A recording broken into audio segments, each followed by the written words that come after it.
En 2008, KTM signe un partenariat avec l'Indien Bajaj pour la réalisation de petites cylindrées.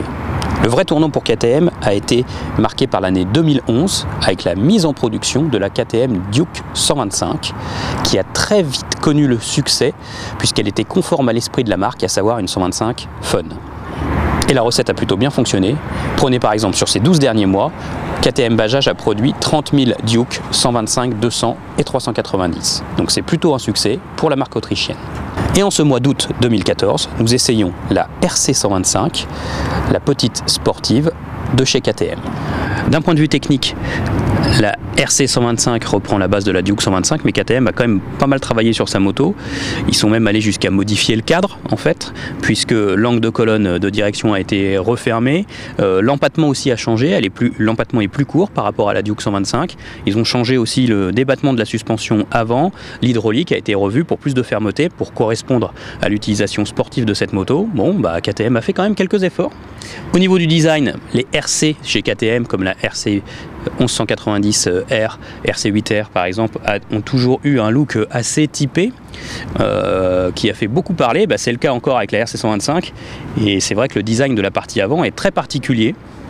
Il y a même un bec de canard, un peu comme sur un trail, mais sur une moto sportive avec un habillage qui est assez complexe. Il y a beaucoup de LED sur cette moto, donc c'est vrai que ça ajoute un petit côté technique. C'est pas désagréable et en définitive, elle est assez valorisante avec sa ligne générale sportive et l'apparence omniprésente de son cadre treillis tubulaire en acier d'un seul tenant. Hein. Donc la boucle arrière est directement soudée avec le cadre principal.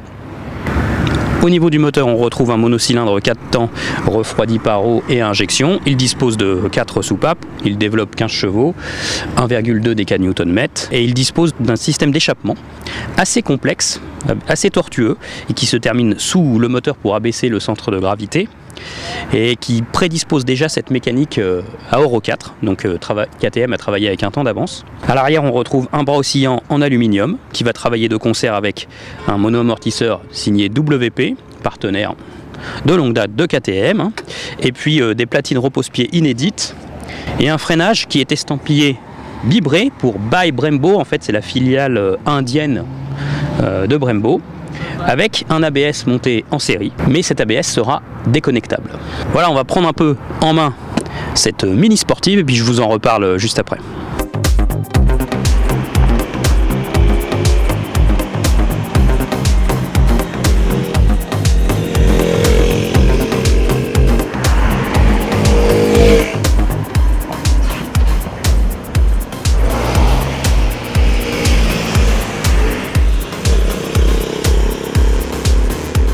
Voilà, nous avons commencé l'essai et la prise en main de cette RC 125 en ville. Eh bien, c'est un terrain de jeu qui lui convient finalement plutôt bien. La selle n'est pas trop haute, 820 mm, elle est assez étroite, donc il n'y a pas trop de problème pour poser les pieds au sol. Au niveau de l'ergonomie, petits et grands se sentent visiblement à l'aise sur cette moto, notamment aussi grâce à des demi-guidons qui sont placés assez haut au niveau du tête-fourche, et donc c'est pas une position extrême. En plus, bonne surprise, la moto braque plutôt bien, donc ça c'est plutôt bien pour une sportive. La sélection est douce, certes la selle est un peu dure, on s'en aperçoit assez vite, mais c'est pas très grave pour ce qui est des trajets quotidiens.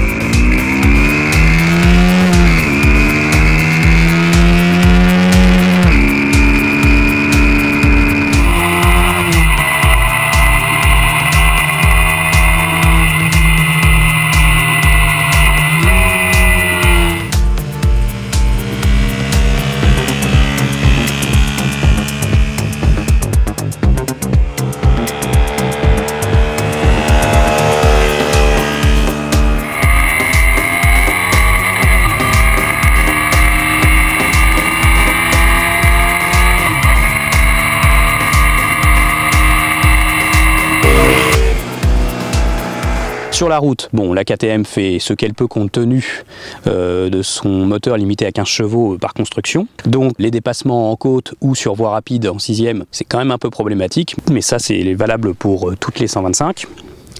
Après, ce moteur quand même prend pas mal de vigueur, passer 6-7 000 tours et accélère bien plus fort jusqu'au limiteur. Donc il y a un petit caractère sportif qui est assez agréable.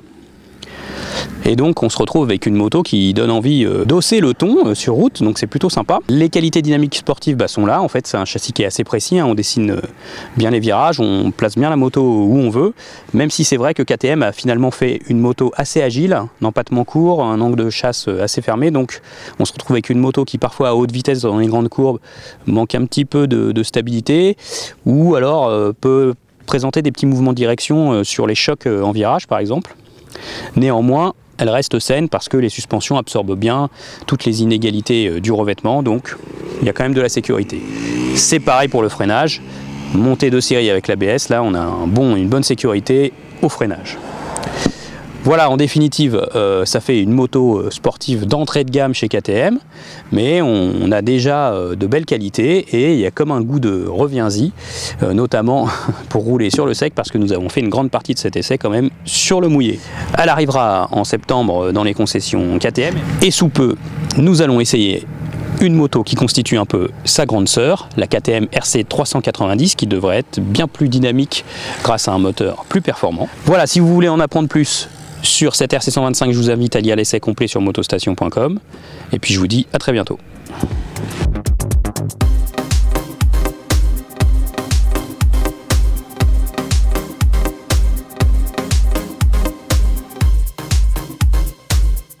Ai-je eu une bonne idée de me mettre sur une piste cyclable ?